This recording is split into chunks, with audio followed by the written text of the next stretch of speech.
सिवान की इस धरती को नमन है जहाँ पे मैं ये पहली बार ये वीडियो रिकॉर्ड कर रहा हूँ। और ये जीरादेई और राजेंद्र प्रसाद का बर्थ प्लेस से कुछ दूरी पर है। 7 साल पहले यहाँ आए थे और thanks to professor Hareram Sinha, उनके कहने पे आज हमें दोबारा ये मौका मिला इस जगह को घूमने आने का। और आज जो हम डिस्कस करने जा रहे हैं ये बेसिकली प्री कैलकुलस से रिलेटेड है और ये एंगल के बारे में है।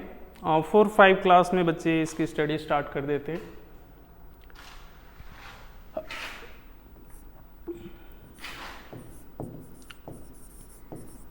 पहला सवाल है व्हाट इज एंगल। सभी बच्चे कभी न कभी इस डेफिनेशंस को उन्होंने पढ़ा है, कोण किसे कहते हैं। और जनरली बच्चे कुछ इस तरह से जवाब देते हैं कि दो लाइंस के बीच जो है एंगल फॉर्म होता है। मेरा सवाल अक्सर उन बच्चों से ये होता है कि एक्चुअली आप एंगल किसे कह रहे हो? क्या आप इस एरिया को कह रहे हो एंगल? ये एरिया तो इन्फिनिटली लार्ज है, या आप इस लंबाई को कह रहे हैं? तो बच्चों का जवाब जो होता है बहुत मिक्स होता है। वो अक्सर ये शो करता है कि वो कंफ्यूज है what is exactly angle. So let me clarify what is angle. Actually, few of the students correctly reply that an angle is the length of an arc.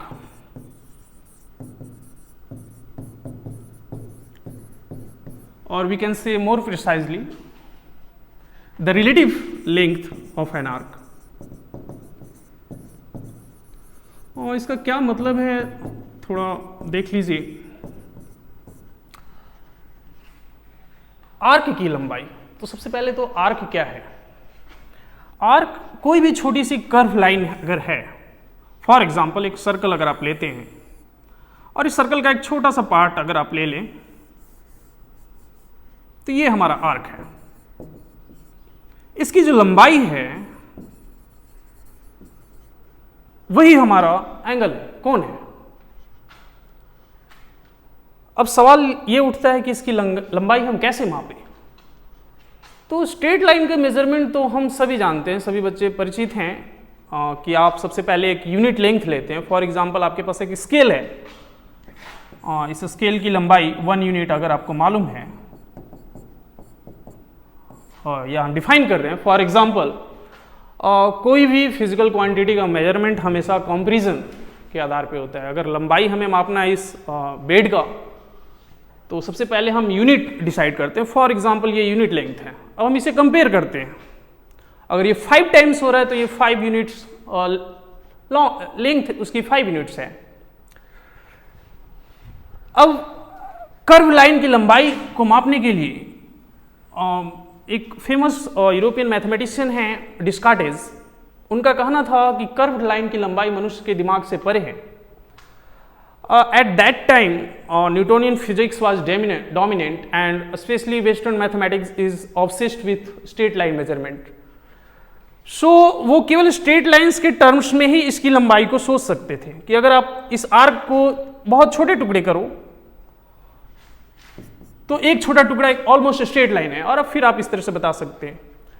पर भारत में ट्रेडिशन रही है सुलभा सूत्र की, ये कोई 2000 साल पुराना है। वो सिंपली ये कहती है कि किसी भी आर्क अगर आपको दिया हुआ है, इसकी लंबाई मापने के लिए आप एक सुतली लें। सुलभा का मतलब सुतली होता है, रोप, एक स्ट्रिंग लें और आप इसके ऊपर फैला दें।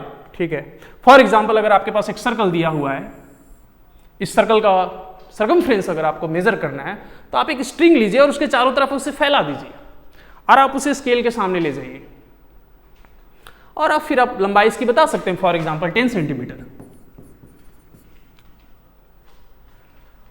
कर्व लाइन की लंबाई जो है, मैथमेटिक्स का एक ब्रांच है कैलकुलस, उसमें ये सेंट्रल कॉन्सेप्ट है। तो एंगल इसलिए बहुत सेंट्रल हो जाता है। तो एंगल देखने में जितना आसान लगता है, हर बच्चे इसे कहते हैं कि दो रेखाओं के बीच जो झुकाव उत्पन्न होता है। अब सवाल वही होता है कि आपने कोण को झुकाव से रिप्लेस कर दिया। झुकाव का मतलब क्या है? That is our concern here. So let me define what is angle and what are the units of angle. So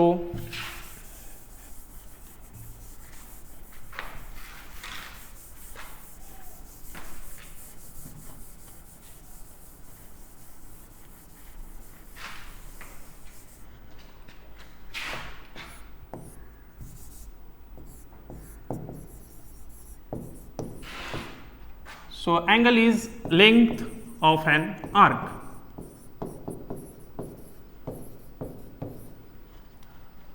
अब आप अगर आप स्ट्रेट लाइन की लंबाई अगर आप मेजर करते हैं तो आप मीटर में बताते हैं या सेंटीमीटर में बताते हैं या किलोमीटर में बताते हैं।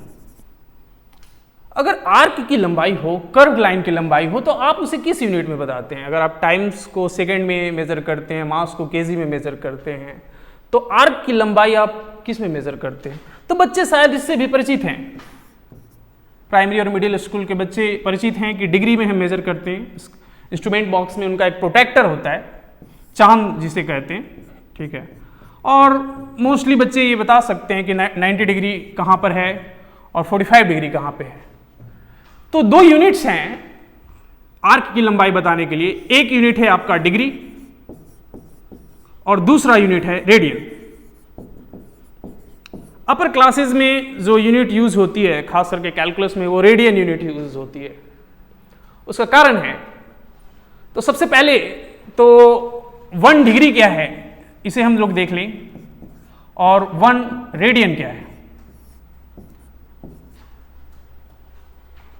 अगर हमें 1 मीटर मालूम है, 1 मीटर को अगर हमने डिफाइन कर लिया, फॉर एग्जांपल पेरिस में एक खास लंबाई है, उसको हम 1 मीटर कहते हैं, और फिर उसके आधार पर हम किसी भी रूम की लंबाई, किसी भी व्यक्ति की लंबाई हम उसके टर्म्स में, उस यूनिट्स के टर्म्स में बताते हैं।